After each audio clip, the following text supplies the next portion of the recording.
అది ఇలా తంగాడండి, రాజులు తంగాడు. అక్కడ నుంచి వచ్చాం సతీష్. 2 సంవత్సరాల నుంచి బాగా బాధపడుతున్నారు కాళ్ళతో. బాగా అరిగిపోయి అసలు పక్కకి వెళ్ళిపోయి జాయింట్ ఇబ్బంది పడుతున్నారు. కానీ చాలా మెడిసిన్ వాడాం దీనికి కూడా, మమ్మల్ని ప్రైవేట్గా వాడితే లేదు. ఒకసారి సతీష్ రాజు గారు నేను బాగా చేస్తానని చెప్తే వచ్చాము. వచ్చి సార్ చూపిస్తే ఓకేనమ్మా, లేదు దీని మెడిసిన్ మరి అవ్వదు, ఇంకా ఆపరేషన్ పడుతుంది అని చెప్పారు. రికాల్ ఒకేసారి చేసేద్దాం, లేదా బాగానే అవుతుంది అన్నారు. 2 చేశారు. రోబోటిక్తో చేశారు సార్, అపోలో హాస్పిటల్. ఇప్పుడు 2 months అవుతుందండి. బాగుంది, చాలా బాగుంది, చాలా ఫ్రీ అయిపోయారు, చాలా బేగా కోలుకున్నారు కూడా. అయినా అంత ఇబ్బంది పడలేదు. మేము కూడా భయం పడ్డాం. 2 కాళ్ళకి ఒకేసారి సర్జరీ అంటున్నారు, మళ్ళీ ఇంక మేము చేయగలమా లేదా అని చాలా అనుకున్నాం.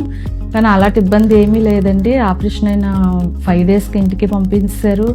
బాగుంది, ఇప్పుడు ఆయన కూడా చాలా ఫ్రీ అయిపోయారు. థ్యాంక్స్ అండి సతీష్ రాజు గారు.